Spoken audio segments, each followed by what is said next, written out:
All right, let's move into the NBA. You had Knicks versus Nets was the early game, and the storyline. Well, there was two big stories out of it, but first and foremost, 4 minutes into the game, James Harden is driving downhill, and he just kind of cuts his stride off and turns to Steve Nash and is like, "I'm done." Mind you, he had missed a few games with hamstring tightness. To my eye, it didn't look like it bit him bad, where it was like, "Oh, I've totally just pulled it." It looked like it got tight, and he was like, "Oh, no, I can't play." And so hopefully for Harden and the Nets' sake, he recognized the tightness and just got himself out of the game before he actually truly re-aggravated it. So Harden leaves the game early. Meanwhile, you had Julius Randle out there in the first half looking like prime LeBron James. The dude was, you remember how that last matchup went, right? Where he felt like he was robbed. There was a no call on a 3-ball, and there was another bad call on the other end. So Randle, needless to say, had this matchup circled on the calendar. And he was all the way up to start this game, almost had a triple-double by half. I think he ran out of gas, though. I think he was too up for this game, and he didn't pace himself well enough. The other story is Kyrie Irving. Listen, Kyrie is the most spectacular player I've ever seen. I've probably given this speech before, but, sometimes you gotta repeat yourself when he has repeat performances. Kyrie is the most spectacular player I've ever seen. And probably most of you, right? It's freakish what he does. However, what I see is a dude taking and making extremely tough shots and using a ton of energy to do it. It's like he's playing with the game, right? And the reason that Michael Jordan is the GOAT outside of his competitiveness and mental makeup was his fundamentals. There was no wasted energy or motion. Now, he might have played with it in the air a little bit, pause, but he never played getting there, right? It was all fundamental, no wasted energy, and then you saw it kind of be passed over to Kobe. Now, Kobe would play with you a little more, right? It was a different era, but that mold of the GOATs, that was part of their game, was the efficiency in it. So the basketball purist in me innately looks at Kyrie, and I just see a lot of unnecessary stuff.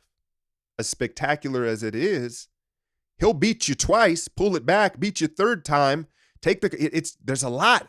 Boy, is it fun to watch. Right now, in the situation he's in right now, as a number 2 guy, sometimes a number 3 option, by all means, I think he can be this. He can be this assassin, right?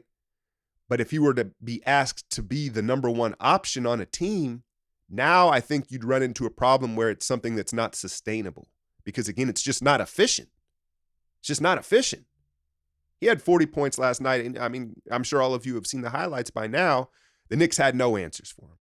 I understand that it's probably very hard to get a real piece of Kyrie, considering how slithery he is once he gets downhill and just his handles, his footwork, right? It's really the footwork. I know we talk about the handles, but it's the footwork that sets him apart, what I see. His ability, if you watch sometimes, if you freeze frame him, his ankle bone is like touching the floor. The dexterity in his ankles and the way he can kind of bend and contort his feet is really what allows him to do some of that crazy shit.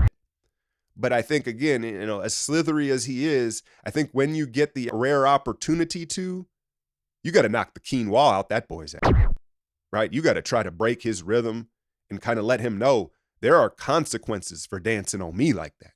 I know this is a new era in basketball, but I'm just surprised you don't see more people kind of trying to take a shot at him after he humiliates them.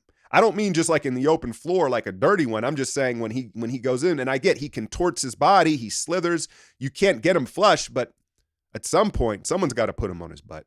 He lit the Knicks up in another tough loss for them. I really like this Knicks team, though.